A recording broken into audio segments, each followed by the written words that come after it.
Assalamualaikum warahmatullahi wabarakatuh. Halo semuanya. Perkenalkan, nama saya Gavinda Falgipari, Prodi Ilmu Komunikasi dengan NIM 121124110092. Jadi, di sini saya akan menjelaskan analisis saya tentang suatu konflik antar etnis atau suku, yaitu konflik Sampit 2001 yang dimana terjadi oleh dua suku, yaitu suku Dayak dan suku Madura, yang terjadi karena ketegangan antar budaya. Oke, di sini akan menjelaskan analisis saya uh, tentang adanya hambatan komunikasi lintas budaya. Karena dengan mata kuliah komunikasi lintas budaya, di sini kita akan mencari solusi tentang analisis bagaimana konflik tersebut bisa terjadi dan bagaimana konflik tersebut bisa meredam dan apa solusinya. Di bagian pertama, kita ada analisis hambatan komunikasi lintas budaya yang berdasarkan narasi studi kasus.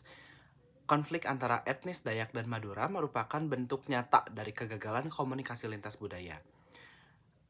Dengan stereotip antar etnis, stereotip adalah penilaian atau pelabelan terhadap seseorang hanya berdasarkan kelompok etnisnya, bukan karakteristik individunya. Dalam teks tersebut, dalam teks konflik Sampit, suku Dayak dan Madura, jadi bahwa relasi kedua etnis cenderung menyimpang stereotip budaya yang meregangkan hubungan sosial.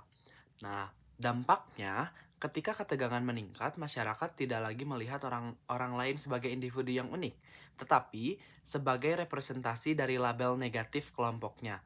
Kelompok A, misalnya suku Dayak, melawan kelompok B, yaitu suku Madura. Hal ini menutup ruang bagi penilaian yang objektif. Yang kedua ada prasangka sosial. Dari prasangka sosial melibatkan emosi dan sikap negatif seperti kecurigaan atau rasa takut terhadap kelompok lain tanpa dasar bukti yang kuat. Teks menjelaskan bahwa masyarakat melihat kelompok lain melalui prasangka tertentu, didorong dengan rumor atau kabar dari mulut ke mulut yang dilebih-lebihkan atau hiperbola dan proaktif. Dampaknya prasangka tersebut mengubah fungsi komunikasi. Komunikasi tidak lagi digunakan untuk mencari kebenaran atau klarifikasi, tetapi menjadi alat untuk memperkuat kemarahan dan validasi rasa takut kelompok sendiri. Nah, oke. Kemudian ada etnosentrisme. Meskipun kata etnosentrisme tidak tertulis eksplisit, fenomena ini terlihat kuat pada narasi di mana masing-masing kelompok mengukur tindakan kelompok lain menggunakan standar budayanya sendiri. Hal yang dianggap biasa oleh suatu kelompok dimaknai secara berbeda dengan sering kali dianggap menyinggung oleh kelompok lain karena perbedaan nilai budaya. Etnosentrisme memicu ketidakmampuan untuk bertoleransi, melahirkan perasaan superioritas terselubung dan memicu salah paham. Dan perbedaan nilai budaya dalam memaknai tindakan atau ucapan. Kedua etnis memiliki perbedaan mendasar dalam cara berkomunikasi. Dampaknya, ketika terjadi perbedaan gaya komunikasi, suatu suku menganggap ketegasan sebagai hal biasa, sementara yang lain menganggap sebagai ancaman. Hal tersebut langsung memicu sensitivitas tinggi.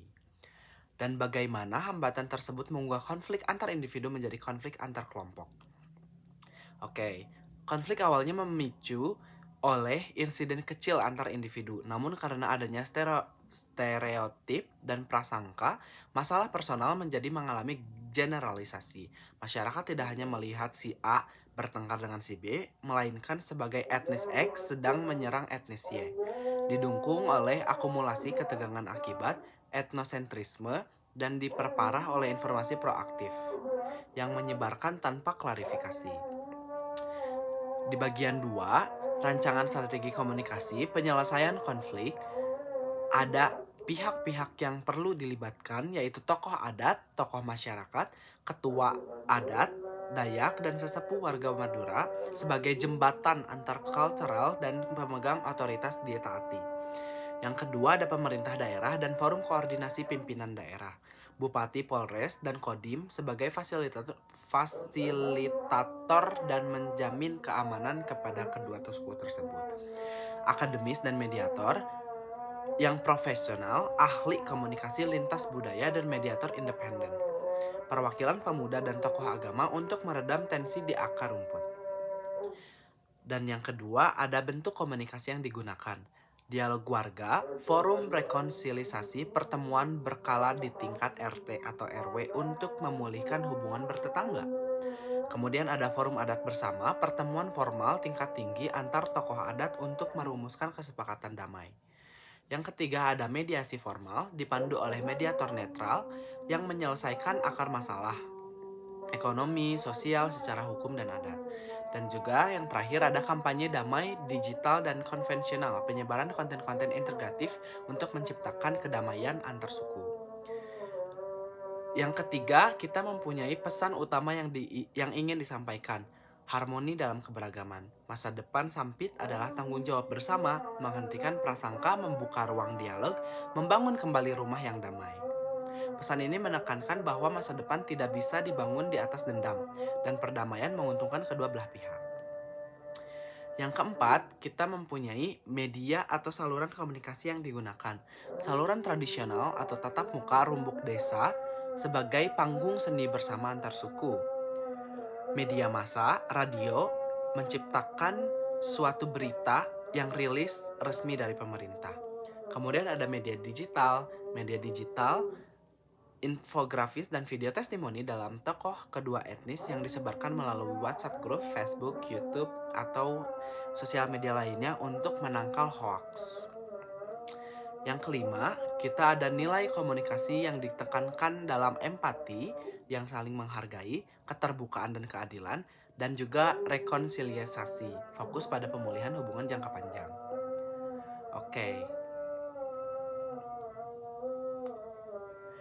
Jadi, kesimpulan dari analisis tersebut adalah komunikasi bukan hanya alat untuk menyampaikan pesan, tetapi merupakan fondasi utama untuk membangun kembali kepercayaan sosial yang sempat runtuh.